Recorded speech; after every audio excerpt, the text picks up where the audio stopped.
I think this is about the point where our system cut off this week. So we're going to pick up talking about program considerations, whether you're including an MS or an MPH combined with a DI. Definitely there are professional benefits.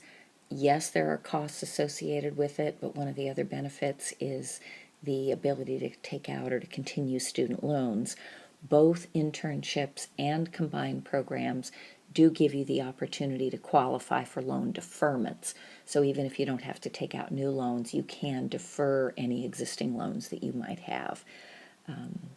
The other thing is there are programs that don't use DICAS, and we mentioned a few of them in class, specifically in California. There's Loma Linda University, some of the WIC programs, Public Health Foundation Enterprises, operates completely outside of the DICAS system, and then there are a few of the combined programs that have an independent application system. So it always pays to look to see if the programs that you're looking at use DICAS, because there are some that don't participate, not too many. Keep in mind those early deadlines. Anytime there's an early deadline, a program is not going to have as many applicants. It certainly does not mean that the quality is not there. It simply means that many times students aren't ready to submit an application early, and sometimes that can give you just the edge that you need to be competitive in that program. I've already talked about the pre-select with Morrison. I believe 3.2 is the required GPA for students that might be working, or graduates that might be working at Sierra Vista or Twin Cities or another Morrison account.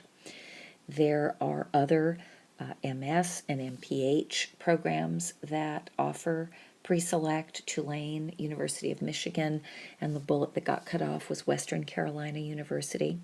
I like to point out in these images that I put of the three, the current class of Morrison interns is in the bottom image, the middle is last year, and then the top is the first year of their program. And you can see by the numbers that the program has grown each year as they've developed preceptors and the capability to take more interns. They're accepting more interns, and so that's a good thing. I encourage you to look. They have a very widespread geographic opportunities outside of California as well as in California. And so there's definitely great opportunities both for Sierra Vista employees as well as for other students who might find one of the locations or things about this program to be beneficial to them. So definitely take a look at Morrison. Definitely there are myths. I hope you don't all believe that you have to have really high grades. I showed you good examples of students that had grades closer to a 3.0. You can absolutely be competitive, but you need to make some strategic choices about the programs that you apply to and really consider some of those combined programs. Simply because a program is in another state does not mean that it's going to be easier to match. You still have to be a good fit for that program and have to make sure that you convey that in the course of developing your application and writing your letter. As for GPA, you definitely can improve GPA either while you're a current student by retaking classes at Cal Poly if time allows that, or if it's a lower division class that you could retake at a community college. There's definite possibilities for improving your DPD grade point average. Do make a note, though, if you retake anything, first check it out with me or whoever might be the current DPD director, and then after completing the class, send the official transcripts for that class directly to me so that I can issue you a new verification statement. There's advice on these slides from students. I won't read them to you. I think you can read that with your own eyes. And the great thing about a screencast is you can pause it at any point if I move a little bit too quickly. But these are from some of the girls that are pictured here and some others.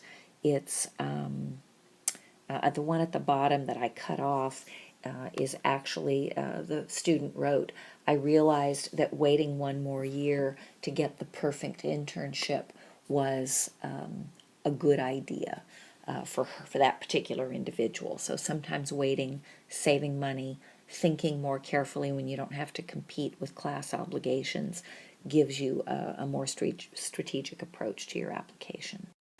Here's some other examples. That top one about starting a new job every 2 weeks, that's a common issue that students have to adjust to because you are meeting new people, learning new routines every time you change to a new rotation. And then the bottom bullet that got cut off says, don't be afraid to rank your absolute favorite program as number one, even if it's very competitive or hard to get into. Because again, if you're a good fit for that program, chances are they'll see you as a good fit as well. This top bullet here was written by a student at the time when Fancy was in California. Anytime it would be in California or in a neighboring state, students are offered the opportunity to be a student host. You get free registration and the opportunity to network and work alongside other professionals. It's a great experience, and then of course you get to attend the conference. And then the bottom bullet again that got cut off says start writing drafts of your personal statement well ahead of time, meaning weeks before the February due date. So I think I'm going to pause at this point. I will pick up in a few minutes, but this is a good place to close this one out, and I'll resume on this slide momentarily.